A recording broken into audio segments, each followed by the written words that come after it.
Alô? Oi, eu sou o Cauã Itaibani, Cauã Digital, o seu juiz digital favorito. E a sentença de hoje é: Esse canal não é para crianças.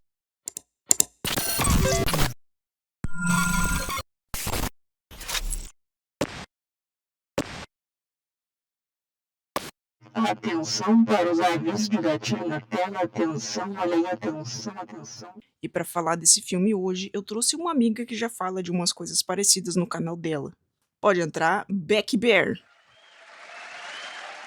Saudações! Podem me chamar de Beck do canal Beck Bear.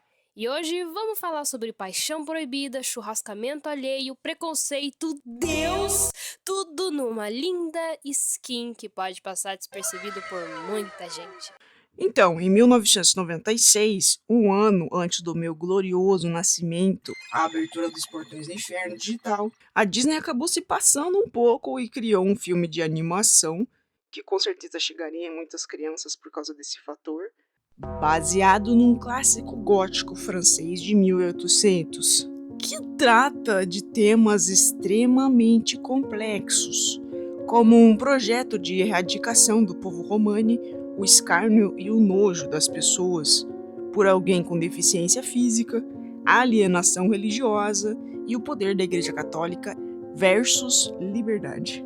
Pensando no contexto da história da Disney, esse filme não tem animal fofo falante, não tem princesa, nem um apelo muito foda pra fazer brinquedos. Pelo menos eu nunca vi nenhum brinquedo dele por aí. Na verdade, eu acho que eu não vejo muito merch desse filme no geral. Até esse nome é meio difícil de uma criança falar, né? O Corcunda de Notre Dame. Não são palavras simples como o cão e a raposa. Ou um nome conhecido de um personagem que já é popular, como Robin Hood. Essa joia da arquitetura gótica foi lançada no período chamado de Renascimento ou Renascença da Disney. Depois do falecimento do principal cabeça da empresa, o Walt Disney, eles se encontraram novamente nesse período e voltaram a fazer sucesso, trazendo clássicos e filmes que apelavam bastante para o sentimentalismo. Esse período veio logo depois da chamada Era das Trevas, que precede o falecimento, também chamada de Era de Bronze, onde eles meio que perderam o rumo pela falta do seu grande comandante e estavam contando histórias talvez sombrias demais. Ele teria sido lançado logo depois de Pocahontas, outro filme com uma figura feminina forte, e antes de Hércules. Segundo a Wikipédia, Pocahontas foi um sucesso, mas como foi lançado logo depois do Rei Leão, meio que representou uma queda nos números. Já o Corcunda teve melhores críticas, mas arrecadou ainda menos dinheiro que Pocahontas. Ele foi indicado para o Oscar de música, mas não ganhou, diferente de Pocahontas, que tinha ganhado com a música As Cores do Vento. O filme também traz muitas similaridades com A Bela e a Fera, sendo que os dois são ambientados na França e trazem a história de uma mulher linda e um monstro. Brother, what's that? Ele também é um filme que simboliza muito bem essa era do renascimento da Disney, se não for o que mais representa, trazendo personagens muito humanos e complexos. Eu cheguei a fazer curso de artes visuais na faculdade, mas eu não concluí. Mas acho que eu consigo explicar para vocês o que foi o Renascimento nas artes. Um movimento totalmente focado no antropocentrismo, trazendo o homem para o centro das narrativas e imagens. Antes, na Idade Média, todo mundo tinha muito medo e a igreja era um símbolo forte e respeitado. As imagens desse período eram todas muito sacras e muito chapadas. Mas agora, no Renascimento, o homem é o centro de tudo. É a relação do homem com Deus e não Deus acima do homem. Ela traz muita racionalidade que posteriormente influenciaria o período iluminista. As técnicas de arte também foram muito revolucionadas. E isso também tem a ver com a história do Corcunda de Notre Dame e o período em que a Disney estava nessa época. Aqui eles começaram a experimentar com 3D, já que a Pixar estava tomando conta com o sucesso de Toy Story. E outra, os filmes dessa época também tinham números musicais grandiosos. De cabeça eu consigo citar Homem Ser da Mulan, qualquer música do Rei Leão, mas particularmente eu gosto muito da música do Scar. Ou talvez vocês prefiram aquele número do banquete em A Bela e a Fera ou Beija-Moça de Pequena Sereia. E tem muito mais. Falando agora sobre as raízes, o Corcunda de Notre Dame é baseado no livro do Victor Hugo, como eu falei. E eu já tentei ler Victor Hugo. Eu, um pobre mortal disléxico com clara dificuldade de leitura blocada, tentei ler um dos autores clássicos, que é mais conhecido por ter uma escrita extremamente rebuscada. Às vezes eu sou ousado. É que eu queria muito saber o que se passava na cabeça desse cara para criar essa história. Quais eram suas referências, qual era o seu estilo. E eu também adoro muito ler clássicos para entender o que funciona e o que não funciona e o que os deixou tão grandiosos. Quer aprender, tem que aprender com os melhores, não tem jeito. E secretamente, eu pensava que esse livro ia se aprofundar no meu vilão favorito da Disney, o Juiz Frollo. Tá, o Scar tá logo ali com ele. Eu realmente gosto muito desse personagem, mesmo ele sendo completamente odiado e um lixo. Eu consigo separar as coisas. Tal qual o nosso irmão mais velho digital, eu nunca consegui completar o Corcunda de Notre Dame.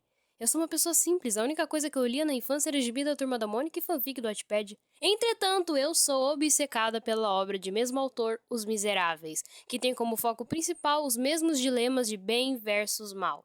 E até que ponto as pessoas vão em nome de Deus. Na história do Corcunda, o juiz Frollo comete atrocidades pela igreja, enquanto nos Miseráveis, o policial Javert faz da vida de Jean Valjean um inferno de mais de 20 anos por ele ter roubado apenas um pão.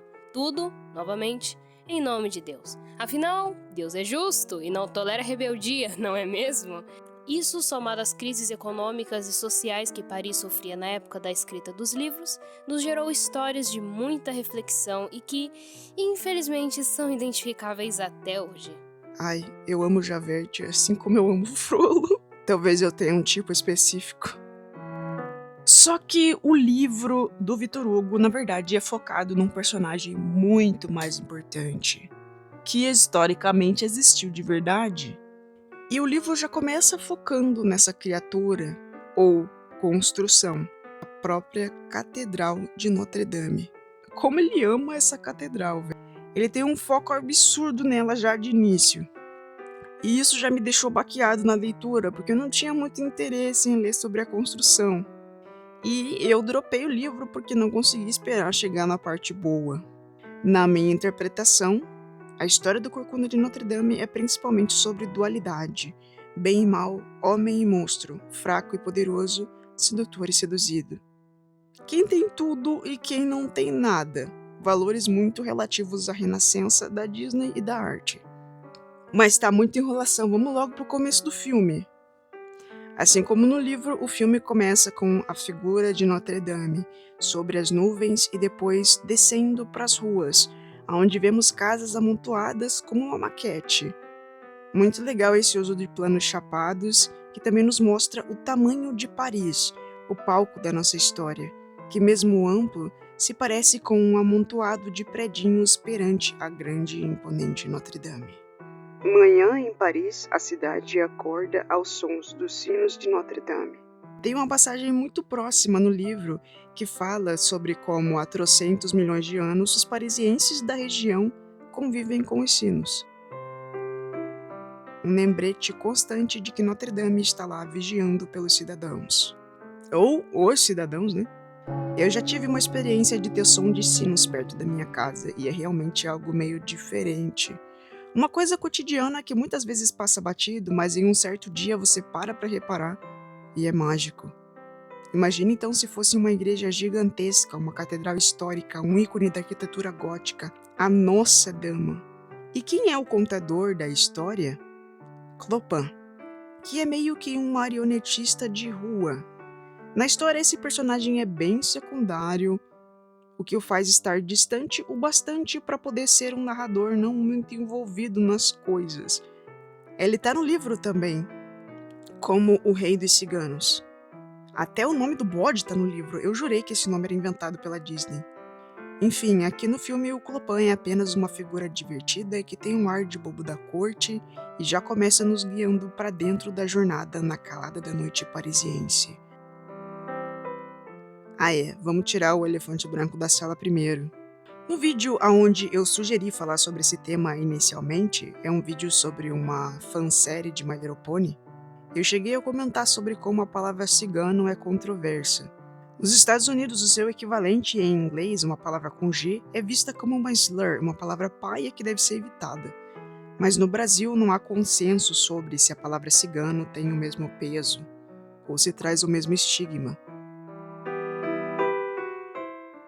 E eu preciso lembrar vocês que cigano não é uma religião, é um grupo étnico com muitas diferenças entre si, tanto como diferentes costumes como diferentes origens.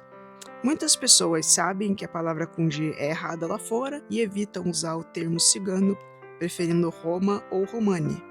Mas eu dei uma estudada sobre o que as pessoas, de fato, Romani têm a dizer sobre aqui no Brasil, e parece que tá tudo bem, não tem o mesmo peso que a palavra com G. Parece que a discussão no Brasil é mais uma coisa importada do que um problema real para a comunidade. Foi o que eu entendi observando vídeos no TikTok, que não é uma das fontes mais confiáveis, então eu vou tentar intercalar os termos aqui e é isso, espero que não ofenda ninguém. Me diz o que vocês acham nos comentários. Bom, a história que Colopan vai nos contar acontece com um grupo pequeno de 4 Romani fugindo pelas docas. Só que eles foram emboscados, e a figura que Colopan diz ser tão alto quanto os sinos de Notre Dame vem confrontar os fugitivos pessoalmente. Um homem assustado diz, Juiz Claude Frollo, quase como quem fala sobre um diabo específico com um olhar de extremo pavor. Fun fact, o palhacinho do canal também se chama Claude, só que com outra grafia. Esse tal de Frollo é um homem todo anguloso, com um chapéu triangular. O símbolo do triângulo é sobre misticismo e tem muitas pontas. Um personagem com muitas pontas geralmente é Ed, ou seja, rebelde, ou um vilão. As cores dele também são cores de vilão, preto, roxo e vermelho. Ele tem ombreiras que conferem a ele um ar de solidez, olheiras e marcas de idade. Sabemos que pessoas velhas são vilanizadas o tempo todo. Mas note também que ele traz coloridos anéis em sua mão, a opulência e poder da posição de destaque. Ele também está a cavalo nessa cena. Figuras a cavalo geralmente são pessoas muito imponentes. Elas passam uma imagem de força e de estar acima dos outros. Mas é estranho uma figura que representa a igreja usando um cavalo escuro ao invés de um cavalo branco, não é mesmo? Gente, que cavalo mais lindo! Cavalos são animais imponentes, fortes e disciplinados, segundo a imageria popular. Mas quem conhece um cavalo já deve saber que eles não são nada disso. São animais bem dodóizinhos, que mesmo com essa cara de rústico podem ficar doentes por qualquer coisa boba. Eles também são muito temperamentais e extremamente brincalhões quando jovens. Clopan diz que o juiz Claude Frollo fez um voto de expurgar do mundo os vis e pecadores. Ele via a corrupção em todo lugar, menos em si mesmo. A clássica figura de poder corrompido que se tornou o que jurou destruir. Porque, talvez, em algum momento, ele tenha sido um homem de fé realmente que buscava Deus. Mas o Deus que ele escolheu servir pune e divide. Não é aquele Deus de amor e perdão que conforta muitas pessoas. Ele ordena que os guardas levem esses vermes para o Palácio da Justiça. Caralho, o Palácio da Justiça é um nome muito imponente. Nesse grupo há uma moça que carrega um bem muito precioso, um bebê, ainda muito pequeno. E de alguma forma ela consegue escapar de um grupo de guardas armados e o próprio juiz a persegue pelas ruelas de Paris. Um homem imponente e sombrio num cavalo imenso persegue uma pobre criatura que nem vestida para o frio está, a pé, carregando um bebê nos braços. Isso aqui é uma ótima ilustração do filme como um todo. Ela corre até a igreja e pede santuário, mas mesmo assim, o juiz arranca o bebê dela e a derruba na escadaria. Pedir santuário significa pedir abrigo sagrado para quem está em risco de sofrer violência ou até mesmo um criminoso fugindo da lei. Segundo a minha pesquisa, essa prática existiu mesmo, havendo muitos relatos e representações na mídia. Mas, hoje em dia, é apenas um ato político e cultural, sem nenhum suporte ou força da lei, até porque o Estado é laico, ou ou deveria ser. Voltando à história, o juiz dá uma olhada na criança e fica horrorizado, chamando-o de monstro. Sim, vai rolar não só preconceito contra etnias marginalizadas, mas também contra pessoas com alterações físicas. Uma coisa curiosa a se notar é que, no livro, o menino não é só uma pessoa muito feia que chama atenção por ser horroroso, mas ele também é um homem muito doente, com várias variações anatômicas que causam muita dor e problemas de locomoção. Também vale salientar que ele é surdo e tem dificuldade de fala. Já no filme da Disney, ele é extremamente habilidoso em parkour e um poeta inteligente e romântico. O que me lembra mais o personagem Homem-Elefante do filme do David Lynch, que retrata também uma pessoa com grave deformação física e muito doente, mas que também é bastante sensível, poético e inteligente. Esse filme é muito bom, inclusive O Homem-Elefante e O Homem que Ri, que é baseado numa história do Victor Hugo, são meus filmes favoritos, que começam com homem no título. O Homem-Elefante é uma história verdadeira inspirada na triste vida de Joseph Merrick, que teve a sua trágica trajetória documentada num livro que inspirou o filme, enquanto O Homem que Ri é outra ficção sobre um cara deformado que é mal visto na sociedade, mas encontra uma mulher que consegue amá-lo. Eu vou pedir perdão aqui, que a gente vai tangenciar muito nesse vídeo e trazer outras referências, mas meio que é sobre isso. A primeira reação do juiz Frollo ao perceber a criança que tinha nas mãos é descartá-la. Uma prática bastante comum, infelizmente. Até no reino animal, filhotes mais frágeis com aparência doente são descartados. Mas como a gente viu em outros filmes como Midsommar, outras culturas e crenças acreditam que crianças com deformidades físicas são mais próximas de Deus, ou são até divindades que podem trazer presságios. A resposta que o juiz Frollo encontra ali na praça é um poço. Essa cena tem uma linguagem visual muito legal e uma música hiper dramática. Prestes a descartar a criança para uma morte tão cruel que um bebê tão pequeno nem compreenderia, ele é parado por outro homem da fé, um arquidiácono, que é um membro do alto escalão eclesiástico. As crianças assistindo esse filme talvez devem ter pensado o mesmo que eu pensei na época. Ah, deve ser um padrinho ou um frei, já que ele tem vestes bastante simples que lembram até um franciscano. Mas não, na verdade ele é um cara bem pog. O Divo entende a situação rapidamente e pesa na cabeça do cão do Frollo, dizendo que ele manchou os degraus da Santa Igreja com sangue inocente. E ele literalmente responde: minha consciência está limpa. O arquidiácono lança o argumento Solange Duprat. Você pode mentir para si mesmo ou para os seus lacaios, mas nunca poderá mentir para os olhos de Notre Dame. Aqui ele coloca como se fosse a própria personificação do julgamento divino, a culpa cristã na construção de Notre Dame. E faz uma chamada sonora para a primeira música. E nesse caso tem que ter culpa cristã mesmo, porque o cara tá prestes a matar um recém-nascido. Frollo sente a dureza nos olhares dos santos esculpidos no exterior de Notre Dame.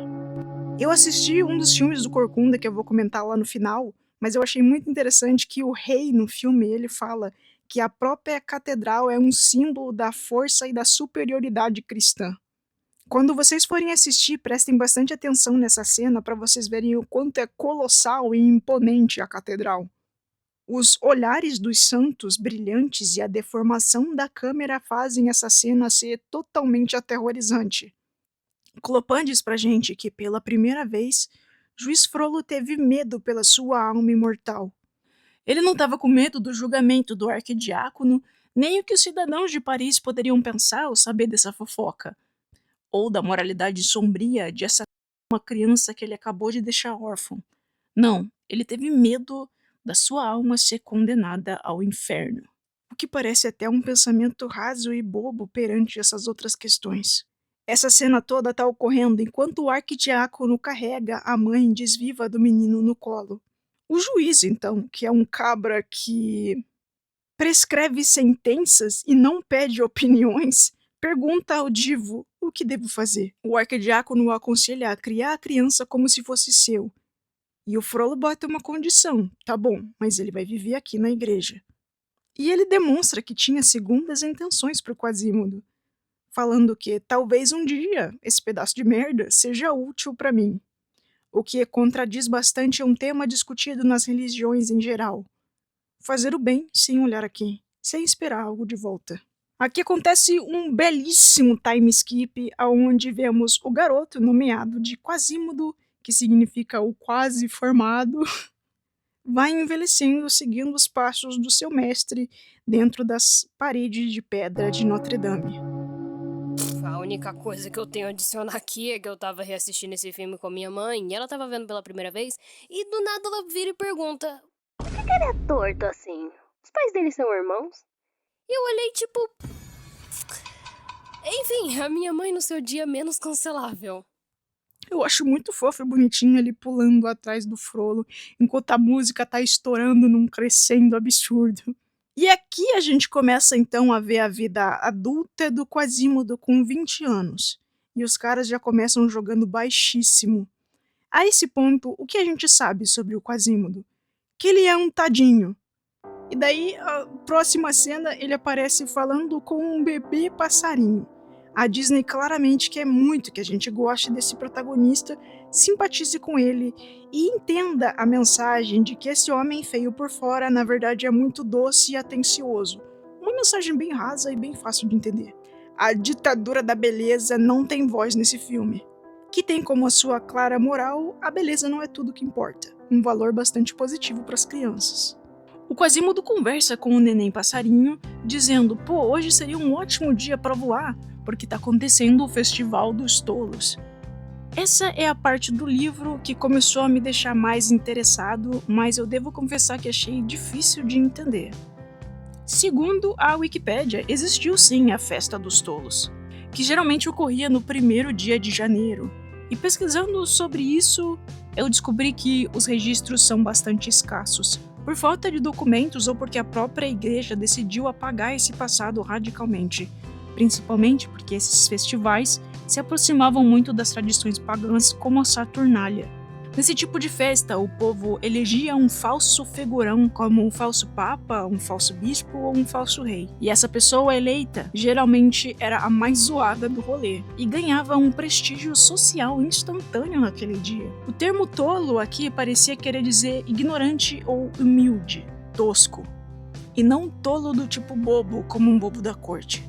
O Quasimodo é uma pessoa bastante fechada, que geralmente se expressa através de músicas. Mas fora isso, é um pouco difícil entender o que se passa na cabeça dele. Então o filme resolveu trazer ajudantes para ele. Mas em vez dos animais falantes de uma bela princesa, nós temos um elemento clássico do gótico: gárgulas de pedra. Criaturas monstruosas ou animalescas que vigiam os demônios e os impedem de entrar na igreja. Mas se você for uma pessoa mais prática, é apenas uma decoração inteligente que ajuda a redirecionar a água das construções, que sai pela boca das esculturas, impedindo que danifiquem tanto as construções. O nome gárgula vem do francês e do latim, que significa guela ou gula. Bem legal. Para ornamentar e também proteger o local no imaginário popular. As gárgulas daqui do desenho trazem um alívio cômico e também nos ajudam a entender os mistérios do protagonista. Elas se chamam Vitor, Hugo, e Laverne. O padrão sensível, o tio do churrasco e a véia. O Quasimodo e eu temos algo em comum. Ele também é um cacareco boy e um artesão. Então ele se dedica a construir uma maquete da cidade com bonecos inspirados nas pessoas reais. Nossa, onde foi que eu já vi isso? Ah, pô, agora tá explicado por que o Quasimodo é todo cagadinho da cabeça. Ele é artista. Ah, e vale a menção do fato que durante todo o filme não fica claro se as gárgulas são seres místicos com vida ou apenas imaginação fértil, digamos assim. É um detalhe pequeno, mas que coloca cada vez mais tons de estranheza e mistério no fundo. No livro original, o Quasi é surdo, graças às badaladas frequentes dos altos sinos. E aqui na Disney, o bichinho esquizofrênico. Que beleza. Enfim, os três amigos e conselheiros do divo Cineiro insistem para que ele vá ao festival que ele tanto ama e veja as coisas de perto pela primeira vez. A Laverne diz a ele que Se for só um mero espectador na vida, você vai assistir a vida passar sem você. Ele não queria ir porque ele não é exatamente uma pessoa que passa despercebido por aí, mas também tinha outra questão muito perturbadora: o mestre Frollo. Mestre, isso já nos indica o tipo de relação que os dois têm. Quasimodo tem muito medo do que pode acontecer se ele for pego. É então que o Vitor lança essa pedrada: melhor pedir perdão do que pedir permissão.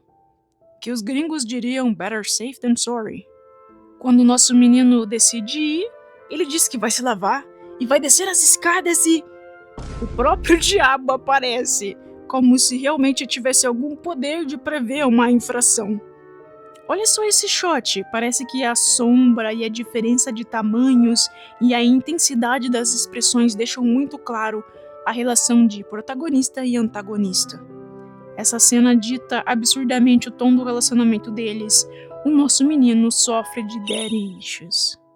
Eles vão almoçar e recitam o alfabeto com belas palavras de afirmação crentes, como A de aberração, B de blasfêmia e C de cowboy toy bunny, o maior loirinho de franja amado por todos. Mas na letra F, o Quasimodo dá uma escorregada e fala festival. O que já faz o homem fechar a cara pra ele e deixar o Quasimodo super nervoso. Agora que o mestre sabia do seu plano, que provavelmente ele já tinha ouvido, mas queria pegar ele na mentira mesmo assim, eles têm um pequeno embate e o Quasimodo diz pro Frollo que ele vai todo ano. Ele responde: eu sou uma figura pública e devo ir. Olha que diva, velho. Olha a lace dele batendo na saída. Quasimodo pede desculpas e Frollo joga um gaslight super absurdo, falando que quando a mãe dele o abandonou, qualquer um teria dado fim a tal criatura, mas ele o criou como um filho e recebe essa rebeldia em troca. Ele diz que o mundo lá fora é cruel e ele é o único em quem Quasimodo pode confiar de olhos fechados. Um grande approach de pai narcisista, limitando a pessoa a não ter referencial nenhum do que está acontecendo no mundo lá fora, nem para ter a dimensão de quanto essa relação é tóxica. Muito similar a uma conversa que a mamãe Gothel teria com a Rapunzel, por exemplo. Mas, na verdade, nenhuma criança deve nada à pessoa que criou ela, porque as crianças têm direito às coisas, protegido por lei. Tá certo que o Quasimodo não é filho do cabra, ok, mas ele escolheu cuidar dele. Eu duvido que se porventura o juiz Frollo tivesse abandonado o menino ali na neve, na escadaria, aquele arquidiácono não ia adotá-lo. E a história teria sido completamente diferente. A ideia de toda essa cena é dizer que o Frollo precisa protegê-lo e para protegê-lo ele precisa ficar perto e obedecer. Caso contrário, ficará vulnerável sozinho e vai ser visto como um ingrato. A pessoa que está no controle sempre vai querer te diminuir para que você não tenha forças para lutar para si mesmo e nem ânimo para continuar vivendo. Assim você vai se sentindo constantemente inferior até internalizar que você não tem direito a mais nada.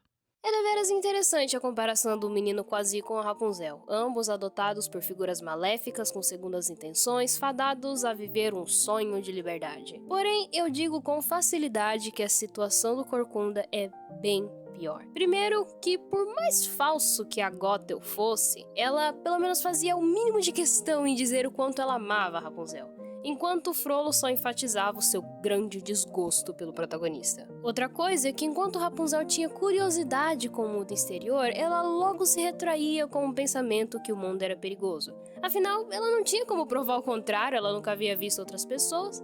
Agora, Quasimodo não. Ele via pessoas todos os dias. Pelas janelas e peitoris, ele apreciava as crianças brincando, comerciantes trabalhando. Na hora das missas, ele ouvia os prantos de pessoas de fé e logo ele tinha noção de como eram essas pessoas. A única coisa que o prendia era justamente o medo de como elas reagiriam diante de tamanha monstruosidade. Então, somos levados ao solo do Quasimodo, uma música intitulada de Lá Fora, que mexe comigo de maneiras inacreditáveis. E quando eu digo que essa música é braba, eu não tô exagerando. Vamos começar pelas primeiras estrofes do Frollo. Diferente da versão original em inglês, que tem uma qualidade miserável no quesito emoção e drama, na nossa versão tupiniquim, Frollo possui uma voz grave e imponente, e durante suas falas ele mistura voz de peito com voz de cabeça. Ou seja, um tom rígido e calculado que parece que suga sua alma e que de repente sobe com suavidade, expondo, nesse caso, preocupação e empatia, como na estrofe: "O mundo é cruel, perverso, eu sou seu único amigo na cidade, confie só em mim." Implicando dualidade. Frollo se compadece, sabe que o mundo é perigoso e as pessoas são más, mas não passa de manipulação emocional. E isso machuca o Quasimodo. Suas expressões não mentem ao expor profunda tristeza, apesar de só concordar e assumir que seu aleijão é muito feio. E também agradecer quando Frollo joga pro lado seus bonequinhos de madeira e coloca uma cesta de comida no lugar, mostrando que ele não precisa de companhia. Ele já tem seu mestre. Isso já basta. Então, o juiz encerra sua aula de autoestima com um lento baixo. Os cenários assentem com as cenas ao jogarem uma iluminação soturna e melancólica sobre o Frollo. Mas calma que ainda não chegamos na melhor parte. Assim que a vareta do capeta sai de cena, a energia imediatamente muda ao vermos feixes de luz solar entrando pelos espaçamentos das madeiras. Nosso protagonista começa a nos contar sobre sua vida infeliz por trás das colunas de pedra da catedral, usando a sua voz de cabeça, contida, suave, talvez até com medo de que seu mestre ouvisse. Nas estrofes, ele assiste as pessoas lá de cima todo santo dia e até conhece elas pelo nome, mostrando que seu desejo não é repentino, não é uma coisa de momento. Quasimodo é fascinado por cada detalhe do mundo exterior e só tem um grande sonho: ir lá fora, viver apenas um dia como alguém comum. E é muito interessante notar que quanto mais Frollo se afasta, mais o Quaquá se sente confortável em cantar mais alto, e ele vai se expressando melhor e melhor, e a melodia vai crescendo e crescendo, com instrumentos de sopro que vão ganhando forma para tudo se fundir numa grande sinfonia apoteótica de tenor e voz de peito. Ou seja, uma voz livre, orando para um único dia fora daquele cativeiro repleto de glória. E sim, a música é uma oração, um pedido que Quasimodo faz. Ele reconhece que as pessoas são simples, como ele mesmo diz. Elas gritam, xingam, levam suas vidas tão normais, mas essa é a vida que me cai bem. Ele não quer nada além da vida normal de um cidadão normal. E o desejo fica cada vez mais e mais pulsante nas estrofes em que temos uns beltings, ou seja, momentos em que a música dá uns pulos lá no alto e que Quasimodo exclama, sem gritar, com um tenor agudo, que ele tem esperança, o seu dia vai chegar, e a melodia o acompanha de forma triunfante para o final de sua prece. Digo amém. Ou que assim seja. Eu concordo sem questionar. Não importa quando, não importa como, pode ser um dia sequer, vai estar tudo bem quando der e vou também se Deus quiser. Depois desse grandioso número musical, onde entendemos a motivação do Quasimodo, encontramos, ora, outro lourinho de franja. Eu não tenho uma tier list de maiores trades da Disney, o que seria uma boa ideia para vídeo. Mas se eu tivesse, o Febo estaria lá no alto. E ele também tem um cavalo, que provavelmente é parente do ator que fez o altivo de Caminho para Eldorado. Nepo Horses. Enfim, o Febo tá retornando a Paris e tá completamente perdido procurando o Palácio da Justiça. Nas ruas ele encontra Esmeralda, tá ali se apresentando para ganhar um trocado. E o cabra fica completamente encantado por ela. Eu entendo, porque assim como ele, eu também não resisto a mulheres lindas. Só que os homens vêm para prender ela e a Esmeralda sai correndo e o Febo ajuda ela a despistar os guardas. Ato que ela certamente apreciou. O que dizer sobre a Esmeralda, né? Ela cai no estereótipo de mulheres de cor ou mulheres racializadas, que são exóticas e sedutoras demais. Olha como elas atentam o homem branco a cometer coisas horríveis. Se você for parar pra pensar, a construção da Esmeralda esteticamente é quase uma amálgama da fetichização da mulher romani.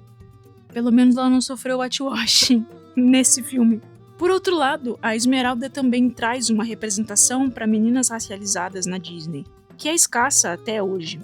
Só que essa foi a representação que elas conseguiram. Olhos de cigana oblíqua e dissimulada.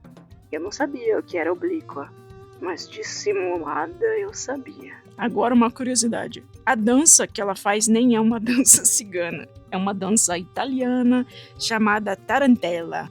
Eu gosto muito de ver uma garota que faz esse tipo de dança no TikTok. E falando sobre referências, tem um perfil aqui no YouTube chamado Florida Florian, que fez alguns shorts sobre a representatividade da Esmeralda. Ele salienta vários pontos interessantes. Se você fala inglês, fica aqui a indicação. Outra coisa que ele diz que eu não tinha pensado é: por que cacetes o Quasimodo é ruivo e branco se ele é filho de 2 ciganos? Segundo o Florian e outras pessoas que pensaram sobre isso remete a um estereótipo muito paia na cultura romã, que é que eles roubam crianças. Eu já tinha ouvido falar disso, uma coisa também dita sobre os judeus, e acontece que no livro original do Victor Hugo também tem isso. Só que lá é a Esmeralda que é branca. Ela se chama Agnes e foi roubada da sua mãe, que é uma prostituta e criada por ciganos. No entanto, a gente nunca sabe a cor do Quasimodo para saber se ele também é uma criança roubada. Posteriormente, a Disney lançou uns livrinhos explorando mais o universo de alguns filmes, tanto pro lado dos vilões como pro lado dos mocinhos, e aparentemente eles deram a desculpa de que ele não é só branco, como é parente do irmão do Frollo. Segundo a Wikipédia, que eu tive que consultar porque eu não tanquei ler o livro inteiro, a Agnes foi levada por ciganos e deixado no seu lugar o bebê Quasimodo, que era deformado.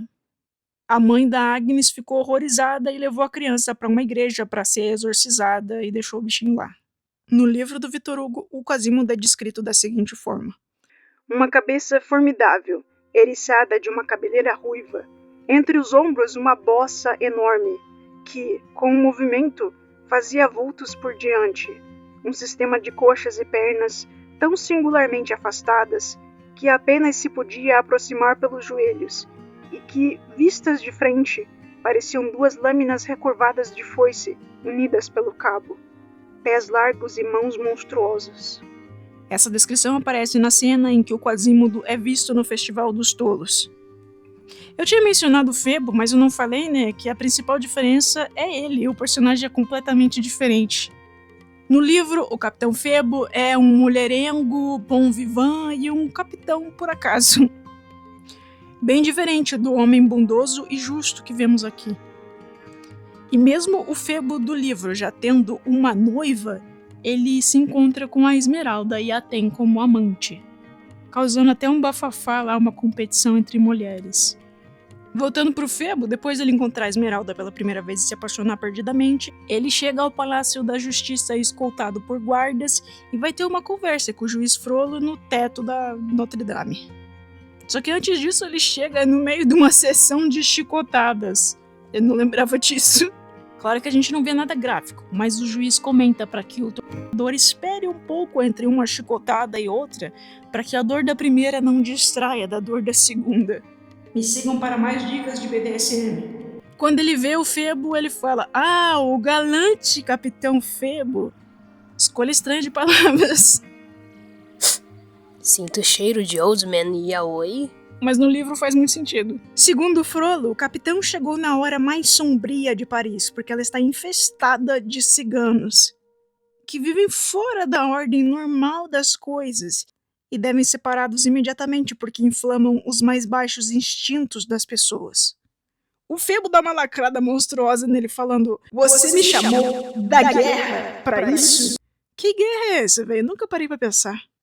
Mas o consenso entre as pessoas que pesquisaram é que é a guerra de sucessão da Bolonha. Gente brigando pra ver quem manda numa pedaço de terra lá. Normal de guerra, pô. Frollo quer que o Febo encontre a Corte dos Milagres, que é o ninho dessas pragas. Daí vai começar o Festival dos Tolos e o Febo é convidado pelo Frollo a atender para se aclimatar à sua nova realidade e ver se pesca alguma diquinha por aí. Agora a gente tem um número musical sobre a festa, enquanto o Quasimodo finalmente explora as ruas pela primeira vez. Que foi? Essa é só uma música de alívio cômico, gente. Nem tudo tem que ter significado filosófico e emocional por trás, não. Hein? Aliás, o filme já tá tão maduro e deprimente que a gente tá necessitando de algo infantil pra atrair a atenção da molecada catarrenta. No meio dessa música, o Quasimodo conhece a Esmeralda num breve momento e também se apaixona por ela. Ele é meio que atacado para dentro de uma tenda onde a diva estava se trocando e, diferente do Djali, a Esmeralda olha pro rosto dele normalmente. O Djali é a cabra, como eu falei, e no filme ele é macho, mas no livro ele é fêmea. O problema é que a Esmeralda não achou nada do rosto dele porque achou que era uma máscara pro festival. E por falar na Esmeralda, ela é dublada por outra grande gostosa, com todo respeito, a Demi Moore, Elizabeth Sparkle de A Substância, tia da Twilight Sparkle. A primeira atração do festival, depois de um flash mob, é o número de dança da Esmeralda, a mãe e inventora do pole dance. E ela faz o grande sacrifício de chegar perto do juiz Frollo e interagir com ele. A mulher disparou, ela não tem medo da morte, não.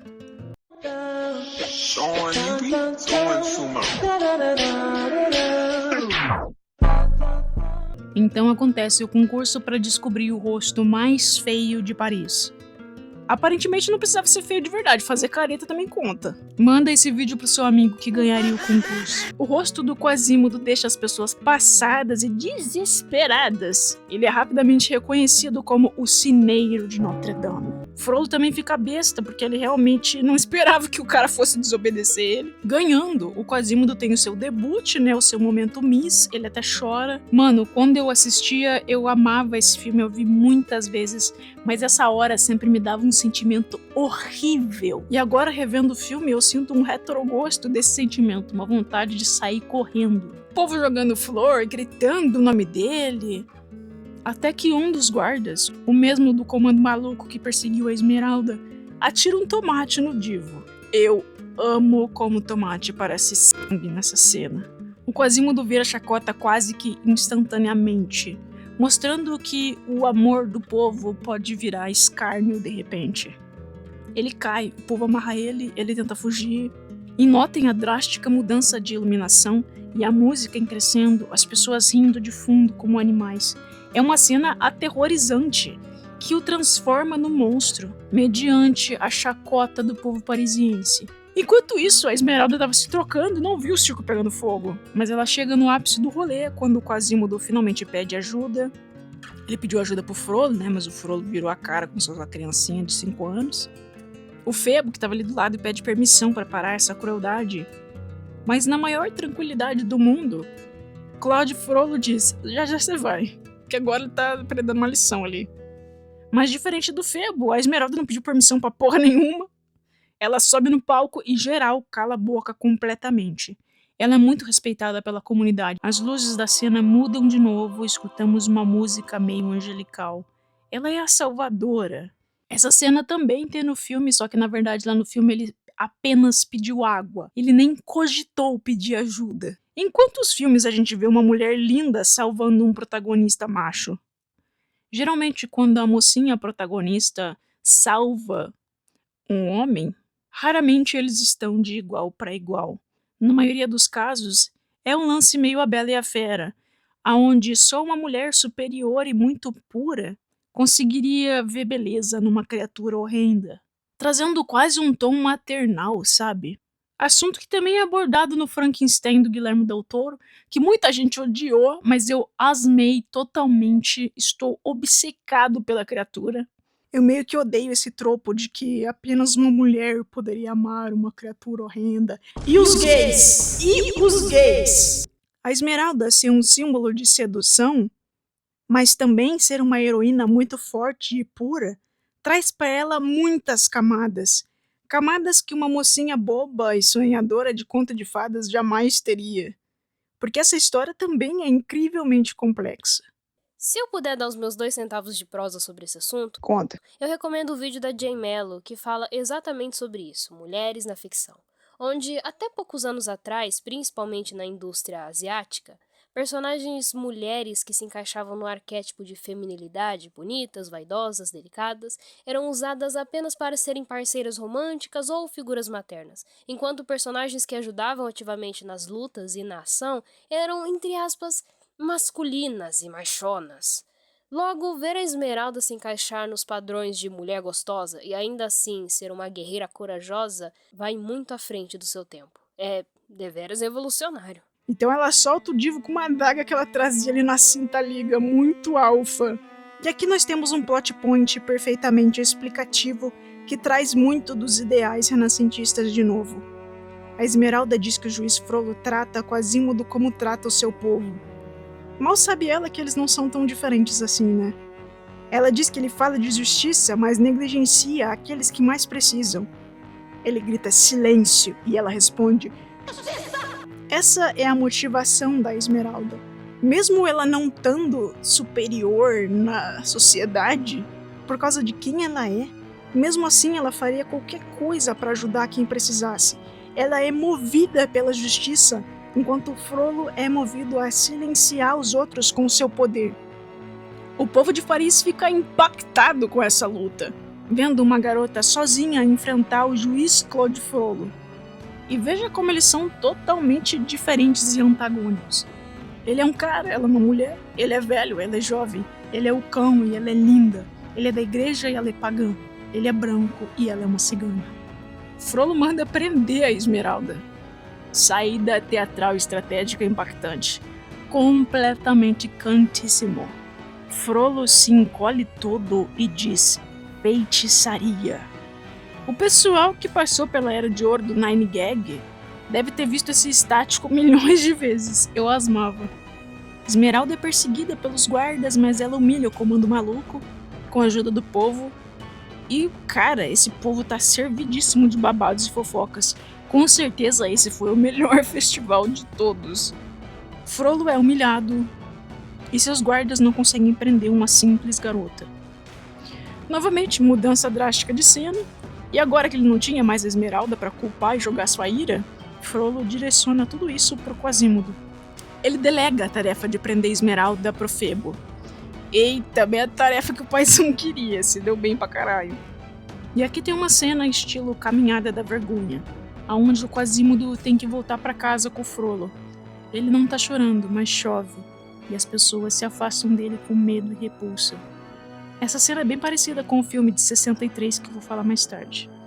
E ao voltar para casa, dentro das paredes frias e escuras de Notre Dame, ele dolorosamente fecha a porta, protegido do mundo cruel lá fora. Avisado ele foi, infelizmente. Outra pessoa que se aproveita da confusão e se abriga na catedral é Esmeralda. Ela fica maravilhada com a grandiosidade do lugar. Provavelmente ela nunca pôde estar lá dentro e nem poderia se não fosse a confusão. Essa cena me lembra muito de um ponto em Chica da Silva, onde ela entra na igreja pela primeira vez também. Febo a seguiu pra dentro e eles lutam dentro da igreja. E ela quase chama ele de filho da... Achei pog. Ele se apresenta e mostra que não tem intenção de prendê-la. Nossa, que chato, né? Não vai dar. Porque você pediu o santuário, né? E ela tipo assim, que porra é santuário? Ao notar que ele tá sendo legal com ela, ela fica tipo, nossa, você não é como os outros garotos. Lindo casal. Eles vão até ter um filho na sequência. Teve uma sequência, mas é um filme bem menos memorável, pra dizer o mínimo. Finge que não ouviram isso. Corcunda de Notre Dame 2 nunca existiu. Eu não quero ter pesadelos novamente com aquele erro da natureza em forma de filme. Eu meio que gosto da Madeleine e de que o vilão é careca. Um careca com Chanel. O livro não tem sequência, porque geral morre. Claude Frollo chega e empata o climinha de romance. Febo diz pra ele, poxa, Fia, até gostaria de prendê-la, mas ela pediu santuário, não posso fazer nada. Pois então arraste ela pra fora e... Mas daí chega o arquidiácono lá do começo e diz, ninguém vai tocar na diva não. Frollo, sendo um esquisitão do caralho, espera a Esmeralda ficar sozinha e simplesmente avança pra cima dela tipo um stalker nojento. Gente, que desconforto dessa cena, puta que pariu. Ele diz que vai ser paciente e esperar até que ela saia, porque ciganos não se dão bem entre paredes de pedra. Onde ele pode agredir uma minoria, ele tá agredindo. Assim tão próximos, ele mal consegue se conter e cheira o cabelo dela, completamente aterrorizante e nojento. Talvez uma criança assistindo não sinta qual é o real teor dessa cena. Que não é só poder, repressão e ameaça, mas também um claro assédio. Esmeralda, no entanto, entende muito bem. e se afasta. E ele diz: nossa, que bruxa inteligente. É tão do feitio do seu povo enevoar a mente e distorcer os pensamentos. Isso me lembrou muito de um vídeo da Gabi Fadel que eu vi recentemente, onde ela fala o quanto os caras da Inquisição, na verdade, tinham um tesão enorme nas bruxas e no demônio. Por isso eles demonizaram a figura feminina e os desejos carnais. Esmeralda se vê realmente aprisionada na catedral.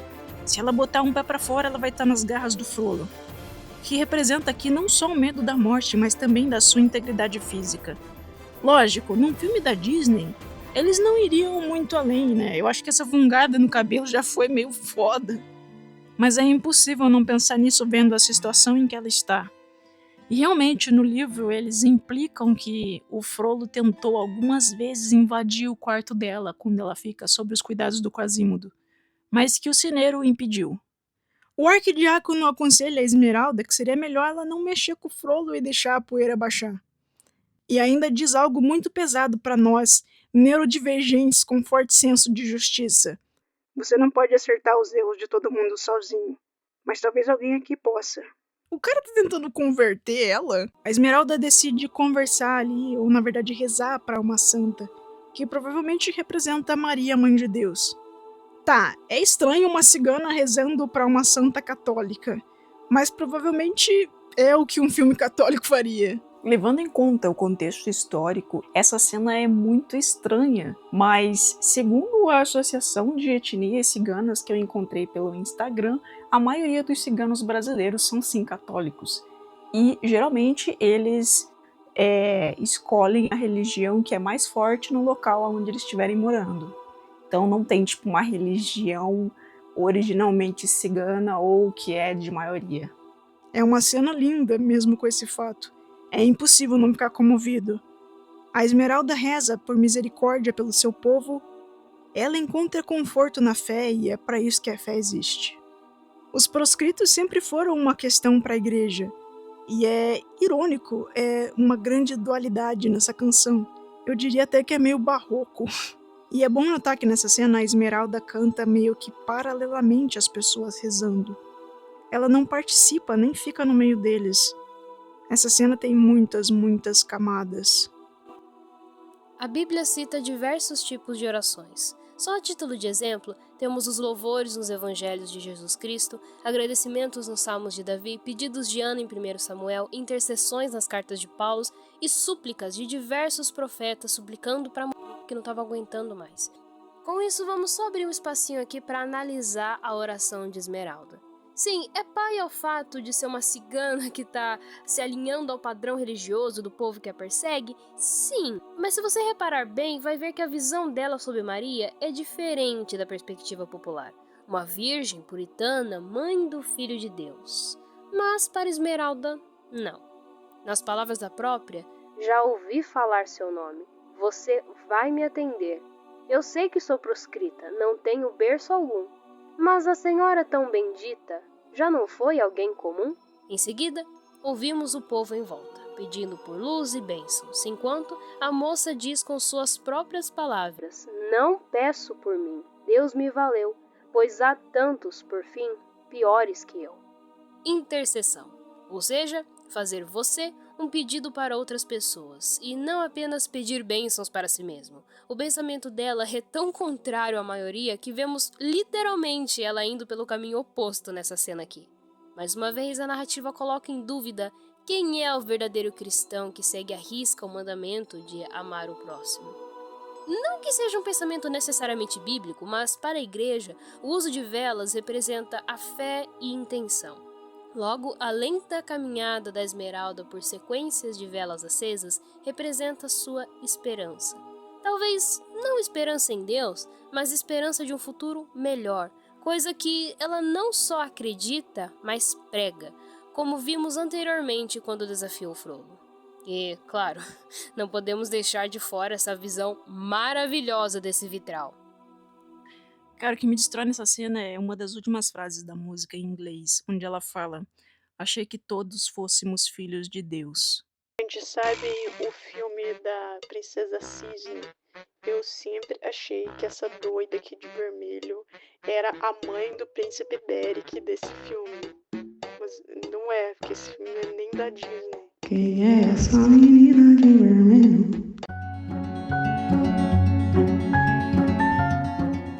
Tem uma cena muito parecida com essa no filme de 63. A estátua é praticamente igualzinha e é muito fofo ver a Esmeralda ficando completamente encantada pela estátua e o padre explicando pra ela e ela tipo, nossa, então se eu rezar aqui vai tudo ficar bem, né?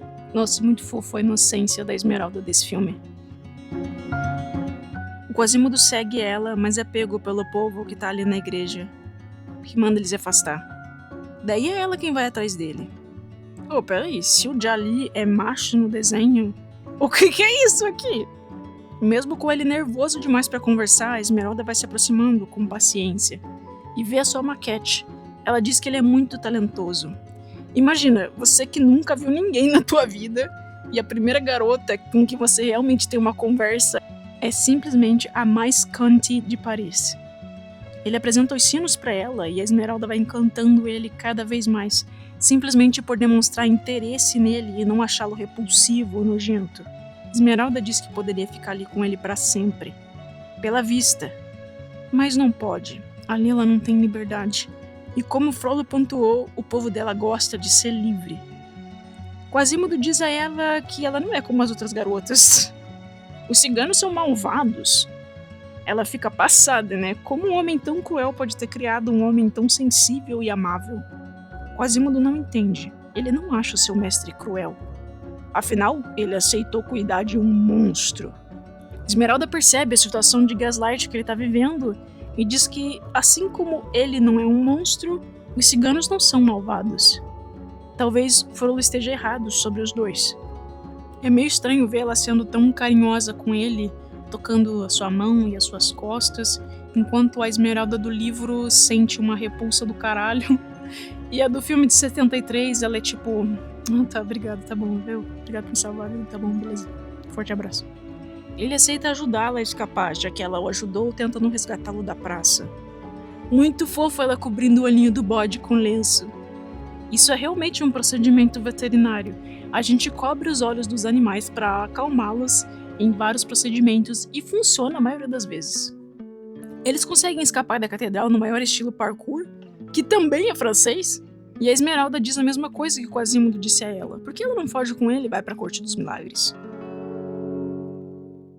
Mas ele não escolheria a liberdade ao invés da proteção.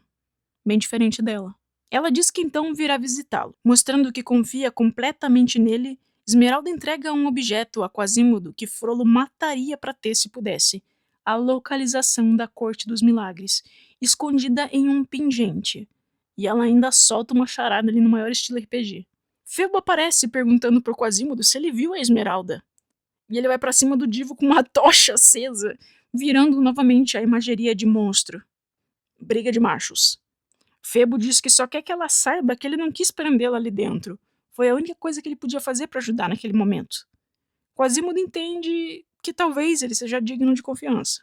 As gárgulas tentam hypar o nosso amigo Quasimodo, dizendo: "Ei, boa, você conseguiu a garota." E ele diz: "Gente, vai com calma, eu sou o rosto mais feio de Paris."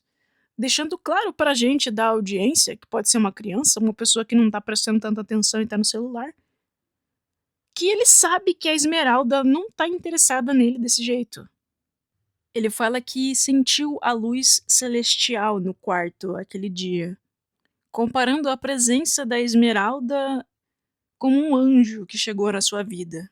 O que é mais notável nessa canção é a discrepância entre o amor puro e platônico do Quasimodo ao amor luxurioso, que é simplesmente atração, que o Frollo sente pela cigana, demonstrado na música Hellfire, que mudou completamente a minha química cerebral.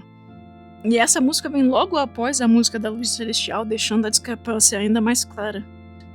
E falando sobre essa música, eu acho que eu não deixaria meu filho ver esse filme, a não ser após ele ser maior de 14 anos. Como cacete esse filme é classificação livre, pelo amor de Deus.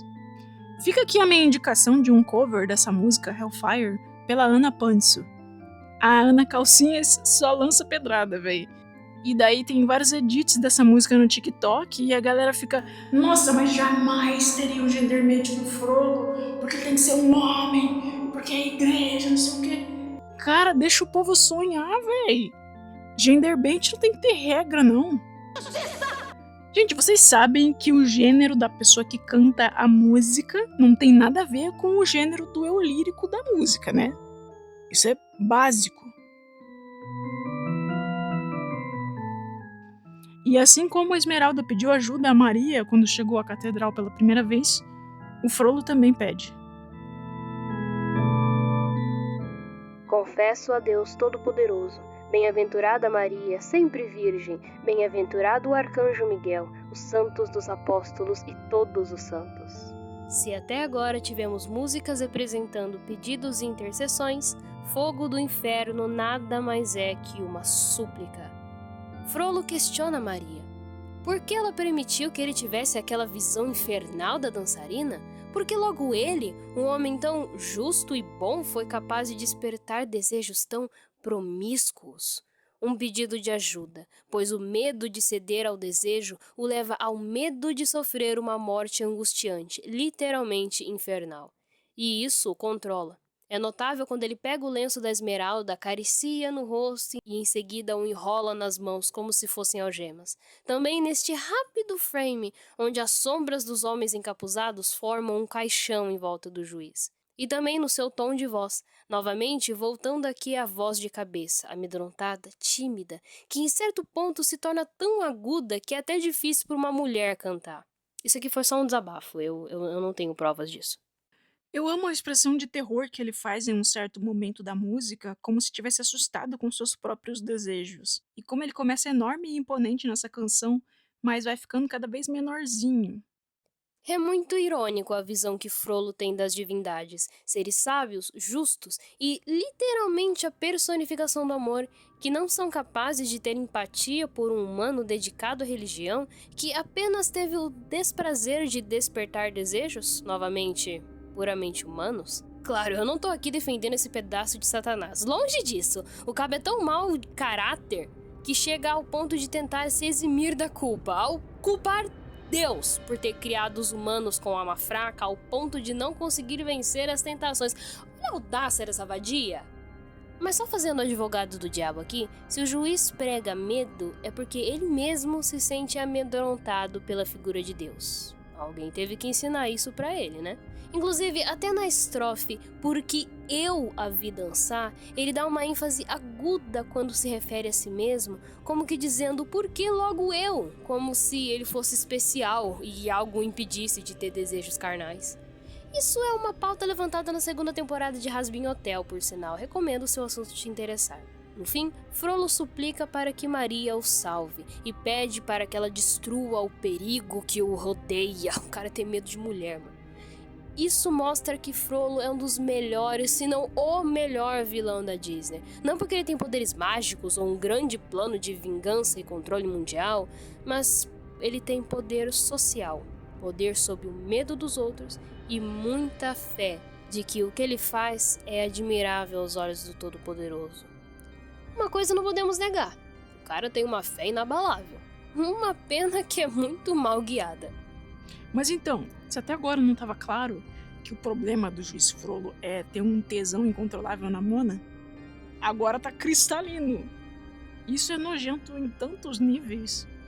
Tipo, tirando o lado da culpa cristã e tudo mais, é podre, porque ele odeia o povo dela e já matou muitos sem nem pensar. Ah, mas agora porque ela é linda, tudo bem, pô, de boa. Típico caso de quando a repulsa é tão grande que ela se torna um fetiche. Aquilo atinge a sua alma com uma potência tão forte que você não sabe lidar com esses sentimentos mistos. Eu não posso deixar de comparar essa cena a uma das cenas do meu musical favorito, Sweeney Todd. Se você só conhece o filme, talvez você não conheça essa música porque ela ficou só na apresentação teatral.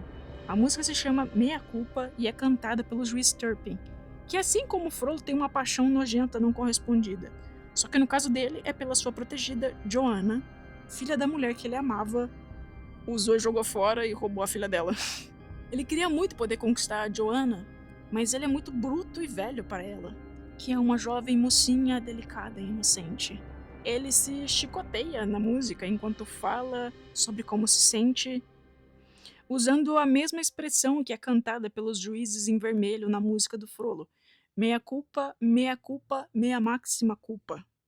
Um grande símbolo da culpa cristã, que também é subvertido no filme Ninfomaníaca. Eu tenho um vídeo aqui falando sobre umas músicas de Sweeney Todd, que foi um super flop de audiência no canal, mas quem tiver interessado vai lá dar uma força pro paizinho, porque eu peguei restrição de monetização além de ter flopado. A frase vou achá-la nem que eu tenha que incendiar toda Paris, é epítome do quanto o Frollo serve a um único Deus, os seus próprios desejos. No dia seguinte o Frollo tá lá cozido de ressaca, porque ele teve problemas com a lareira. O cara passou a noite inteira cantando, como assim? Eu, hein? E aqui eles começam a parte mais sombria do filme, que é a cruzada para encontrar a Esmeralda, destruindo tudo no caminho. E começam a oferecer dinheiro para quem entregar a Queen. Mas ninguém entrega ela porque o povo ama ela. O Febo vai se emputecendo vendo toda essa injustiça, pois, pensando agora, esse conceito da guerra é muito grave, né? Faz todo sentido ele ser justiceiro, porque ele viu os horrores que a guerra causa pro povo.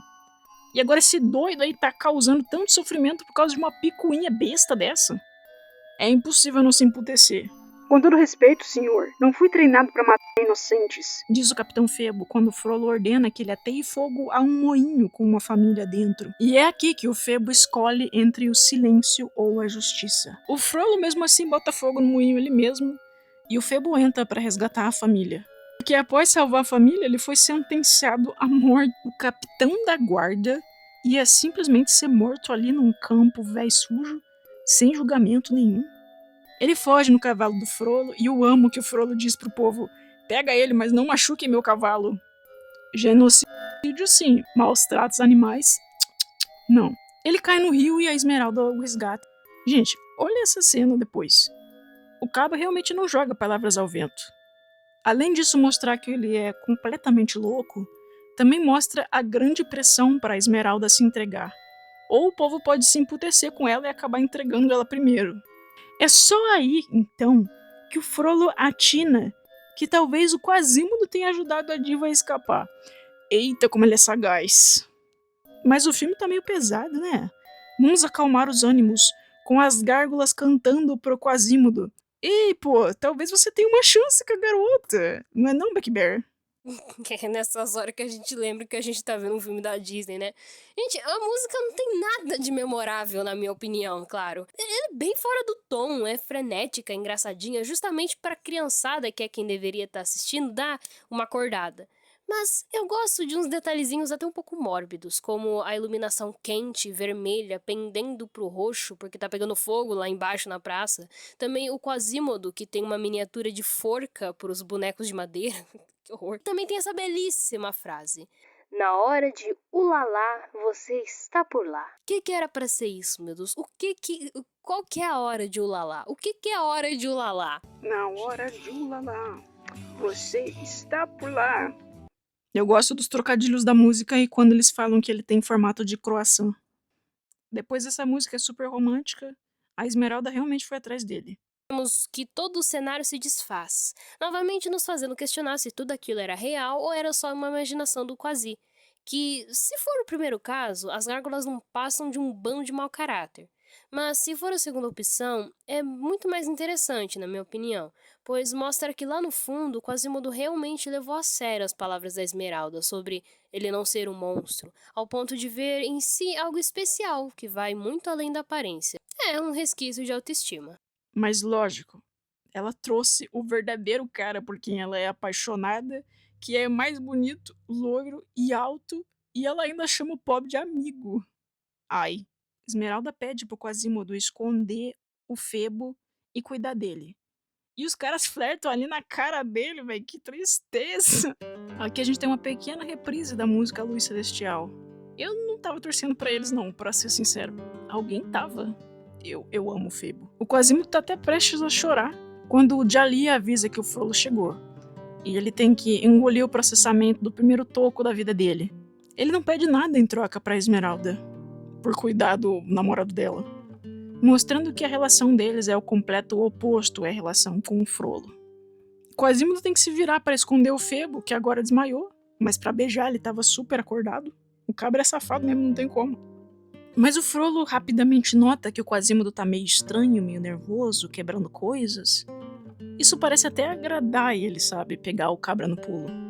Ele acha, na verdade, que o Quasimodo tá assim por ter ajudado a Esmeralda a escapar.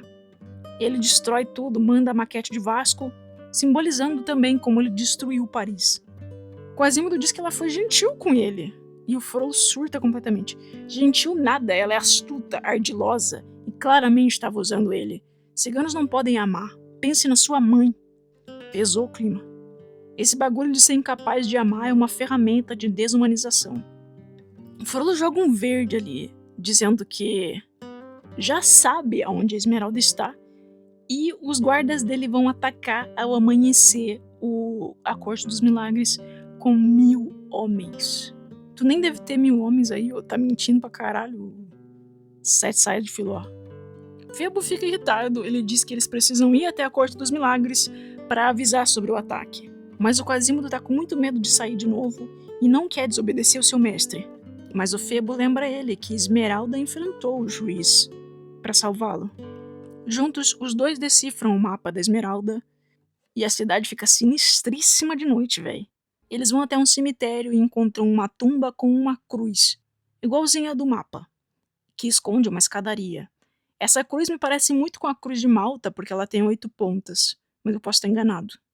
A França fez parte da ordem que usava a cruz de Malta, os Cavaleiros Hospitalários. Entramos nas catacumbas francesas. A história se passa em 1400. E as catacumbas de Paris só foram abertas ao público em 1800. Elas guardam ainda muitos mistérios e dizem que é muito fácil se perder por lá. Tem até um filme que fala sobre isso, eu acho que é Assim na Terra como no Céu. Segundo a Wikipédia, ela teria sido fundada em 1700 como uma maneira de organizar melhor os ritos mortuários da cidade. E realmente ela tem uma associação com Notre Dame. Mas assim que descem lá, Quasimodo e Febo são emboscados pelos homens de Clopin. Esse segmento inteiro do filme, por algum motivo, eu apaguei da minha mente. E daí eles cantam uma música sobre a Corte dos Milagres. Eu não gostava dessa música porque eu tenho medo dela. Ah, sabia que tem um cara vestido de esqueleto no filme de 63? Foda, né? E essa música aí, Beck B, conta pra gente. Ah, essa daqui é braba. Mais uma música alívio cômico, sem nada muito reflexivo ou emocionante, mas ela tem um gingado, tem um tchan. Grande parte disso é graças ao poderosíssimo Cláudio Galvão, dublador brasileiro do Clopin, que deu a alma pra interpretar o Divo. É o melhor personagem, não tem como, né, gente? É o bardo. É sempre o bardo. Apesar de ser simples, a música carrega um detalhe que eu não pude deixar de notar. Clopin e seu grande grupo cantam enquanto por pouco não assassinam Quasimodo e Febos. Eles acham que são espiões, portanto nem questionam, apenas os colocam na forca e é isso aí. E o simples fato de já ter instrumentos de matança fácil ali mostra que os protagonistas não foram os primeiros nem os últimos, e a falta de pretexto para tal ato deixa em aberto quantos inocentes já não foram para os braços de Jesus Cristo porque estavam no lugar errado e na hora errada. Realmente não sei se essa cena pertence ao livro, mas faria sentido se fizesse. Afinal, uma das maiores mensagens de Victor Hugo é que não existem vilões, não existem heróis, e da mesma forma que a igreja amava inocentes, aparentemente os ciganos, presentes aqui no filme, faziam o mesmo, mas em diferentes contextos. E tem uma cena muito similar a essa no livro, onde a Esmeralda resgata um pobre coitado que está sendo julgado ali pela Corte dos Milagres. Só que pra ser salvo, eles são meio que obrigados a se casar. E a Esmeralda não tava muito afim de se casar. Ela leva o cabra pra casa dela e fala assim, ó, tamo aí, né? E o cara fala, independente de você estar casada comigo ou não, eu sei tu viver da forma que você quiser, porque eu te amo. E ela fica tipo, cara, eu só não queria que você morresse. Ela é muito alfa, véi. Mas aqui no desenho, a Esmeralda resgata o Quasimodo e Febo. Ela é onipresente, como toda heroína deve ser. A Esmeralda nem precisou argumentar muito, ela só fala, gente, eles são amigos. E solta os caras e a corte não fala nada. O Febo orienta todo mundo a fugir porque o Frollo vai chegar logo. A Esmeralda agradece a ajuda do Febo e a sua valentia. E ele nota um desconforto no Quasimodo que tá na friendzone. Provavelmente ele percebeu pelo climão mais cedo que ele também gosta da garota. Ele tenta levantar ali a moral do Minidivo com a moça. Mas antes que o Quasimodo possa colher os louros dessa vitória, Cláudio Frollo chega. Frollo prende geral e diz que amanhã vai ter um fogueiraço. Quasimodo tenta implorar pela vida deles e é preso na Torre do Sino. Estamos caminhando para o fim do filme, esse aqui é o ápice do drama, onde a Esmeralda é sentenciada à morte na praça pública pelo crime de bruxaria. E mesmo mediante revolta popular, ninguém pode fazer nada. E ali um pouquinho antes de acender a pira, Frollo oferece a salvação à cigana. Se ela topar, fica com ele. Eu queria muito saber se ela aceitasse o que ele ia falar pro povo, tipo, pra revogar a sentença. Provavelmente ele só ia meter aquele de, ai, gente, ela se arrependeu aqui, ó. Acabou de se confirmar que se converteu pra nossa religião, galera, tá de boa.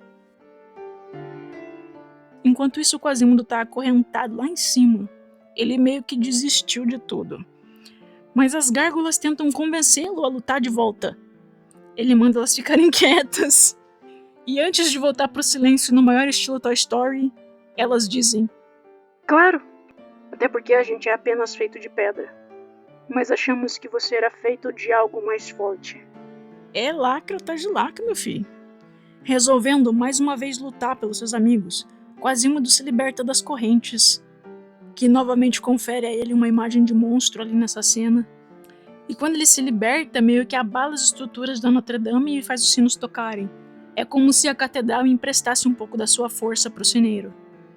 Ele resgata a Esmeralda e sobe de volta na catedral, com ela nos braços gritando Santuário! Essa cena dublada é uma potência inacreditável.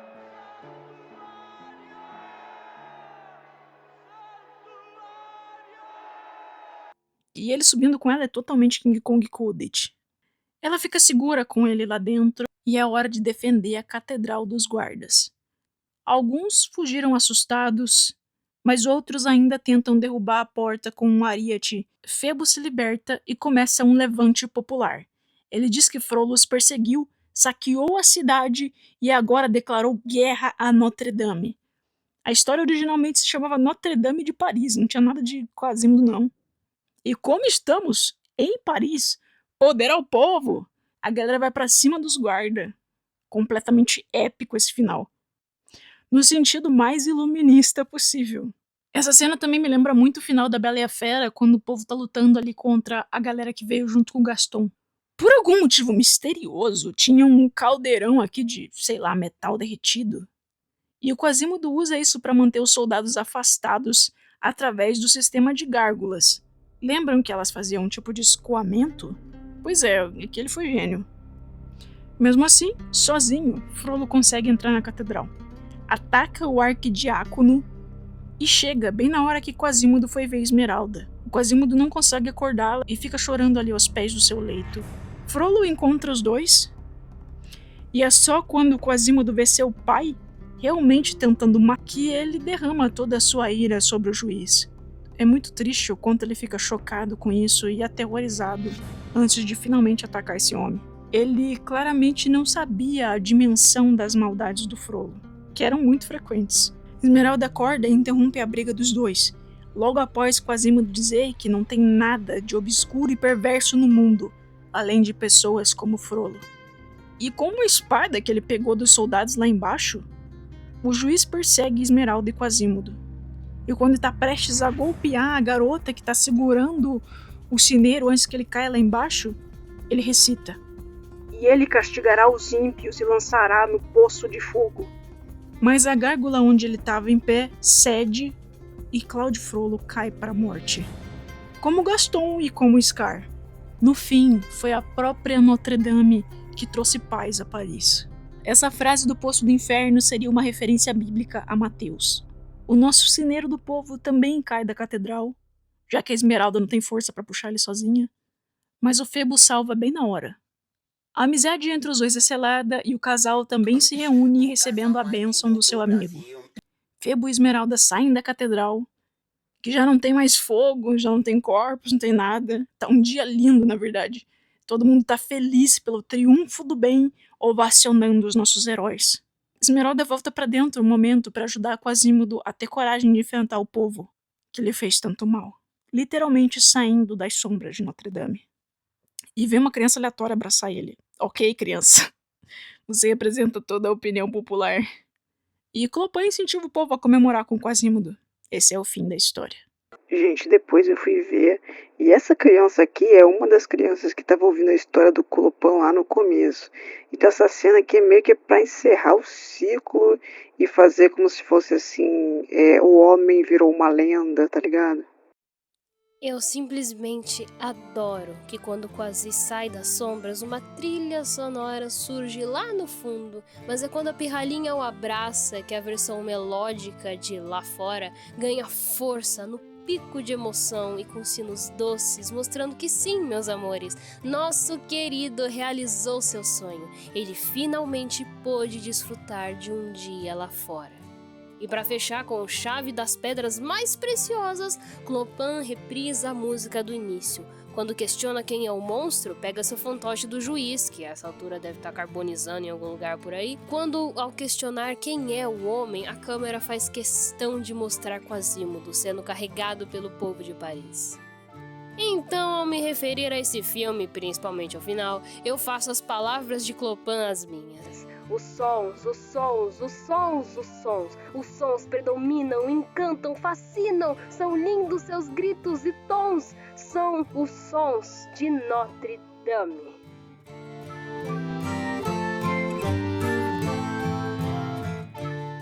Eu não sei dizer exatamente o que me enfeitiçava tanto nesse filme, porque eu assisti muitas vezes, mas eu acho que é a potência emocional que ela tem, a intensidade, e te faz pensar e sentir muitas coisas complexas.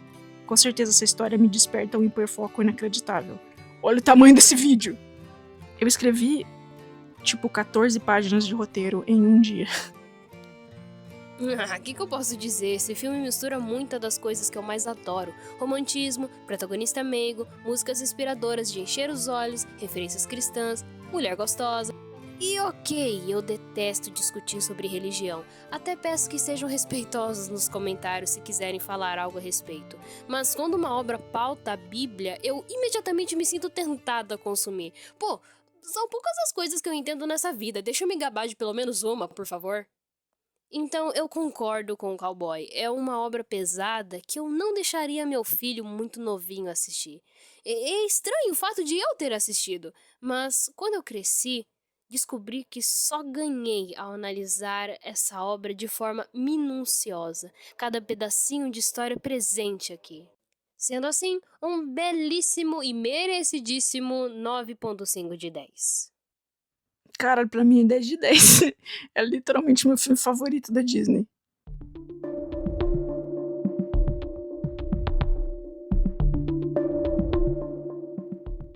Na história de Victor Hugo, as coisas não terminam tão bem assim. Durante aquela cena da guerra ao redor de Notre Dame, Quasimodo fica ocupado demais e Esmeralda simplesmente some. Quasimodo quase ficou louco procurando por ela, mas em dado momento ele percebe quem pode ter feito isso. Claude Frollo tinha a chave da cela onde ela estava escondida. Mas o seu amor pelo seu mestre era tão grande que mesmo assim ele custou a acreditar que Frollo fosse o culpado. Mesmo sabendo que, como eu falei pra vocês, o Cabra já tinha tentado invadir esse quarto várias vezes. E é num belo amanhecer em Paris, onde a luz inundava o horizonte, que Quasimodo encontra o juiz Frollo andando no topo de Notre Dame. Ele observava algo na praça. Quasimodo se aproxima dele e acompanha o seu olhar. Há tempo de ver uma jovem sendo colocada na forca. Era ela. Frollo, em seu triunfo, ri. E o livro descreve isso como um riso de demônio. Um riso que só pode haver quando já se não é mais homem. Quasimodo, mesmo sendo surdo, ele viu isso. E ele é tomado por um desejo de vingança e empurra o homem.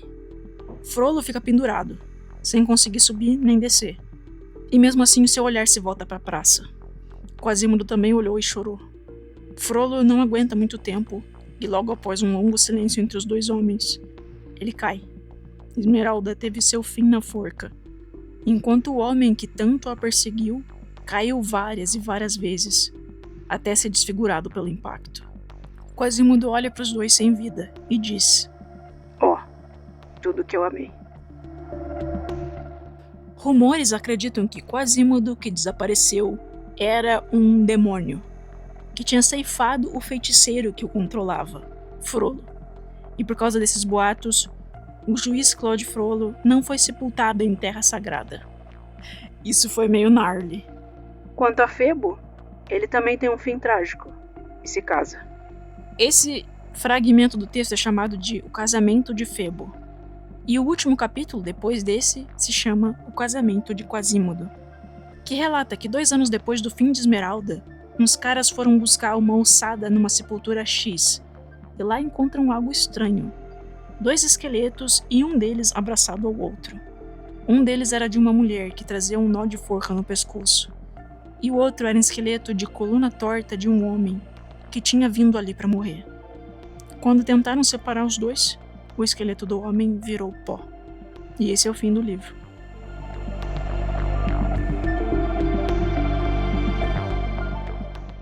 E por último, vamos finalmente falar sobre o filme.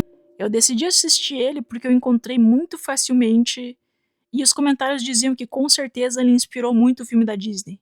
Realmente é muito mais fiel ao livro, mas ainda não é tão fiel assim. Também é um filme extremamente renascentista, eu diria até iluminista. E aqui a Esmeralda não tem tanta força. Como eu disse, ela é uma mocinha doce e apaixonada. Inclusive ela fala que o que mais a motiva é o amor. E aquele poeta lá, o Grégoire, aqui no filme ele é bem mais relevante. Eu sinto que a Disney mesclou um pouco desse negócio de poeta no próprio Quasimodo, já que ia apagar o personagem. A jornada da Esmeralda nesse filme é descobrir que o verdadeiro amor vem de quem se importa com ela, de quem a ama, e não de quem lhe parece mais atraente ou mais interessante. O Frollo nesse filme aqui é total incel, e ele exerce realmente o papel de um juiz, uma figura mais da lei. No filme da Disney a gente nunca vê ele trabalhando, mas parece que ele é mais padre do que juiz. Outros 2 personagens interessantes também são inseridos. Um é o irmão do Frollo, que é tipo um bispo ou um papa, sei lá, um cara muito foda da igreja. E também o rei. Temos basicamente aqui os 3 grandes poderes, então: a coroa, a igreja e a lei. Em questão de imageria, o filme claramente é um grande moodboard do filme da Disney, com vários personagens iguais e painéis iguais também. Infelizmente aqui a Esmeralda sofreu o temido whitewashing. O papel dela ficou com a Maureen O'Hara, que só pelo nome e cabelo ruivo dá pra saber que ela é irlandesa. Já o Corcunda ficou com o brilhante Charles Laughton. Esse cara é muito pica. Eu já tinha visto ele num filme que eu fiquei obcecado, que estava disponível na Amazon, que se chama A Testemunha de Acusação. Esse filme é muito bom, o cara é muito bom, é tudo perfeito. O Laughton consegue equilibrar o doidinho irracional que o Corcunda realmente é no livro, com um homem mais sensível, que ele também é, e extremamente doloroso, similar ao Homem-Elefante que eu já tinha comparado. E ele fica lembrando aos outros, né, como ele é surdo, isso é muito relevante nesse filme. E a frase final dele no filme sumariza tudo isso. Quando ele vê Esmeralda indo embora da igreja depois que tudo se resolveu, com o seu marido Grégoire, enquanto o povo comemora, ele abraça uma gárgula e diz: "Como eu gostaria de ser feito de pedra, como você." Gente, o Grégoire é um pateta, ele é um mal amado, um fudido, mas ele faz de tudo pela Esmeralda, e ele é o grande salvador dela no final. E finalmente obtém o seu amor. Ele já tinha entregado o coração pra ela, sem esperar nada em troca, e ver ela finalmente entender que é ele quem merece a sua atenção é uma jornada bem emocionante. Outro tema muito interessante aqui é sobre o poder da comunicação. Logo no começo tem uma cena do rei discutindo com o Frollo sobre uma nova invenção, a prensa, que pode imprimir livros inteiros em poucas semanas. E é justamente essa prensa que salva a Esmeralda. Grégoire escreve um manifesto para alertar ao rei sobre a injustiça que está ocorrendo em Paris. Já que nessa história a Esmeralda é condenada à morte por ter matado o Febo. Só que na verdade ele foi morto pelo Frollo num surto de ciúmes. E o único que sabe disso é o Corcunda, mas ele não tem voz na sociedade. Eu juro que esse filme é muito bom, tá? E muito à frente do seu tempo. Se eu fosse um professor, eu passaria na aula, com certeza. E puta que pariu, aonde eles arrumaram tantos figurantes, véi? E parece CGI de tanta gente. Eu asmei o filme, asmei fazer essa pesquisa desse vídeo. Ai meu Deus, que honra foi participar desse vídeo. Ainda mais sobre uma obra que eu sou totalmente obcecada. Então eu só tenho a agradecer ao Calbas e a você por ter visto até aqui. Eu imagino que o link do meu canal e do meu Instagram estejam aqui embaixo, então eu te espero lá no meu cantinho pra gente conversar mais um pouquinho sobre outros filmes da Disney. Agradeço a participação e a disponibilidade da Beck Bear. Foi uma boa collab, eu pensei em trazer ela porque eu sabia que ela ia trazer pontos em que eu não pensaria em falar sobre, então adicionaria muito ao vídeo e realmente foi o que aconteceu. Vão lá seguir a diva e se inscrever no canal dela, comentem muito nos vídeos, vim pelo cowboy, e é isso. Bom, e esse foi o vídeo, eu espero que vocês tenham gostado. Eu não ia fazer esse vídeo, porque os vídeos de filme aqui no canal me dão muito trabalho e quase não entregam nada. Mas como bastante gente pareceu empolgada com isso, eu resolvi fazer isso pra vocês de presente de Natal antecipado. E também já tiro isso da lista, porque é um filme que eu queria falar há muito tempo. Eu vou tentar retomar o livro, porque realmente o meu hiperfoco foi reacendido. E você já sabe como pode ajudar o canal, né? Você pode entrar no clube de membros para ter acesso às lives e conteúdo extra. Você também pode me pedir uma commission, eu devo ter desenhado bastante nesse vídeo. Então, se você quiser um desenho com a minha arte, você pode pedir e eu vou pedir um precinho bem ok, em troca. Se você quiser ajudar apenas de bom coração, você pode me deixar uma gorjeta no Tipaí, onde você pode até me mandar uma mensagem em áudio se quiser, ou por aqui pela ferramenta do Valeu Demais mesmo. Mas se você quiser ajudar o canal sem gastar nenhum centavo, você pode compartilhar esse vídeo em lugares onde pessoas que gostam desse tema vão assistir, curtir e comentar, e assistir várias vezes. Eu acho que esse é o último vídeo sobre filme no canal, os outros vídeos eu vou transferir para o canal 2, onde eu tenho um pouco mais de liberdade, porque eu não preciso me preocupar com métricas e tal. Eu gosto muito de falar de cinema, eu queria muito ter feito cinema. É realmente uma das coisas que eu mais gosto no mundo. De ficar completamente absorto ali e no meu mundinho, sem pensar em mais nada. E um grande abraço do seu irmão digital.